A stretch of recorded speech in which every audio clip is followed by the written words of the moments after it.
السلام علیکم friends, welcome to کتاب نگری یوٹیوب چینل۔ کتابوں کی نگری میں خوش آمدید۔ میں ہوں آپ کی ہوسٹ اقرا یاسین، اور آج میں آپ کے لیے لے کر آئی ہوں ام آسماں سعید کے قلم سے تحریر کردہ ناول جذبوں کی تجارت کے ایپیسوڈ نمبر 33 کو لے کر۔ اب آتے ہیں ایپیسوڈ کی جانب۔ کریم سنجرانی جیسے ہی چلتا ہوا ریسیپشن کے پاس سے گزرا اور لفٹ کی جانب بڑھا، امسل وہاں ریسیپشن پر کھڑی لڑکی کو کچھ ہدایات دے رہی تھی۔ وہ جیسے اپنے کمرے کی طرف مڑی، اس کے قدم وہیں پر رک گئے تھے۔ وہی کلون کی خوشبو، وہی احساس اس کے ارد گرد پھیل گیا تھا۔ وہ ایک دم سے چونکی تھی، اس کے دل کی دھڑکنیں تیز ہو گئی تھی، قدم وہیں پر جم گئے تھے۔ کریم! بے ساختہ اس کے منہ سے کریم سنجرانی کا نام نکلا تھا۔ وہ بے یقینی کی حالت میں خود کو سمجھا نہیں پا رہی تھی کہ وہ اس کے پیچھے ہے، ارد گرد ہے، کہاں پر ہے۔ خود کی حالت کو کنٹرول کرتے ہوئے وہ جیسے ہی مڑی، اس نے ارد گرد نظر دوڑائی، کہیں پر بھی کریم سنجرانی نہیں تھا۔ امسل کی نظر لفٹ کی طرف گئی، وہاں کھڑا وجود نظر آیا جس کے براؤن بال، وہی قدامت، وہ کریم سنجرانی تھا کیا؟ امسل کی دھڑکنیں مزید بڑھ گئیں۔ وہ بے یقینی سے قدم اٹھاتی ہوئی لفٹ کی طرف جا رہی تھی۔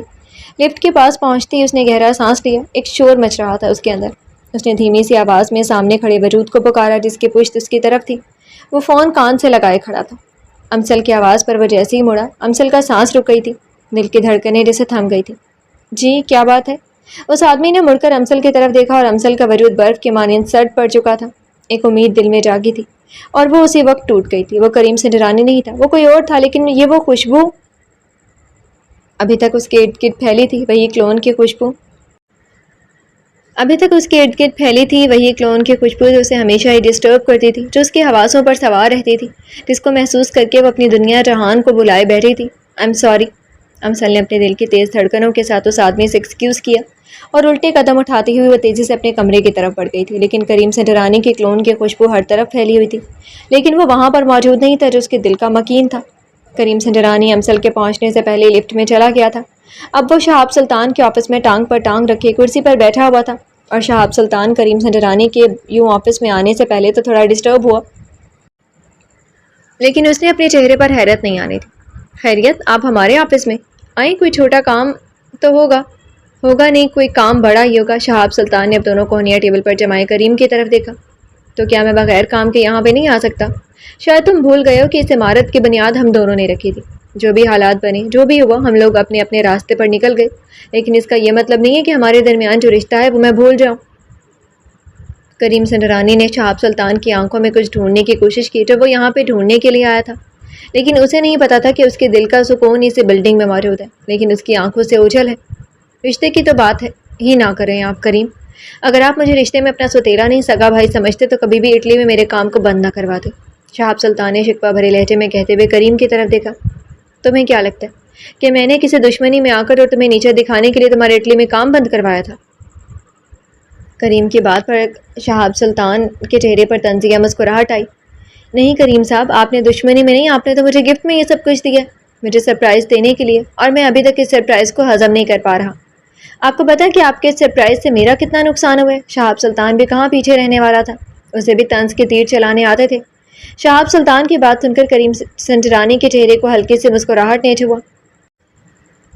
شہاب، تم جانتے ہو کہ ہم لوگوں کے رشتے بے شک الگ الگ ہیں، لیکن میں کبھی بھی تمہارا نقصان نہیں چاہوں گا۔ تمہیں پتہ ہے کہ جہاں تم نے اٹلی میں ہوٹل بنائے تھے وہ زمین اللیگل تھی، اور جب مجھے اس چیز کا پتہ چلا تو میں نے اس کے آنر سے بات کی، اور میرے مزید بات کرنے سے پہلے اسے پولیس پکڑ کر لے جا چکی تھی، اور اس نے اپنے بیان میں غلط بیانے سے کام لیا کہ کریم نے مجھے یہ سب کرنے کے لیے کہا تھا۔ تمہیں پتہ ہے کہ بزنس کی دنیا میں یہ سب کچھ چلتا ہے، تمہیں تو میرا شکر گزار ہونا چاہیے کہ میں نے تمہیں بڑے نقصان سے بچا لیا ہے، اور تمہاری جتنی انویسٹمنٹ ہوئی تھی وہ تمہیں مل ہی جائے گی، لیکن اگر تم مزید اس پر انویسٹمنٹ کرتے تو تم خسارے میں رہتے۔ کریم کی بات سن کر شہاب سلطان چونکا تھا۔ اس نے یہ تو سوچا ہی نہیں تھا کہ اٹلی میں کسی کا کاروبار بند کروانا اتنا آسان کام نہیں ہوتا، تو کریم نے اس کے دونوں ہوٹل کیسے بند کروائے؟ ایک پل کے لیے وہ شاکڈ ہوا تھا، لیکن دوسرے ہی پل اس نے اپنی حالت کو کنٹرول کیا تھا۔ وہیں کریم سنجرانی شہاب کو اپنی مٹھی میں کرنے میں کامیاب ہو رہا تھا۔ اس سے پہلے شہاب سلطان کریم کو کچھ اور اپنی بزنس کے معاملات بتاتا، شہاب سلطان کے کمرے کا دروازہ کھولا اور نگین بیگم بلیک ساڑی پہنے ایک ادا سے چلتی ہوئی کمرے کے اندر داخل ہوئی، لیکن اندر داخل ہوتے ہی شہاب سلطان کے چہرے کی مسکراہٹ اور سامنے بیٹھے کریم کو دیکھ کر وہ چونک گئی تھی۔ اس کی امید کے برعکس دونوں میں نفرت کے بجائے پیار محبت پھر سے بڑھ رہا تھا۔ نگین بیگم سرک کر رہ گئی تھی، لیکن اس نے اپنی حالت کو کنٹرول کیا اور آگے بڑھی۔ ماشاءاللہ، آج میرے دونوں بیٹے ایک ہی آفس میں، کافی عرصے کے بعد دیکھ کر خوشی ہوئی۔ نگین بیگم کی آواز سن کر کریم سنجرانی نے فوراً گردن موڑ کر پیچھے دیکھا تو نگین بیگم کھڑی تھی۔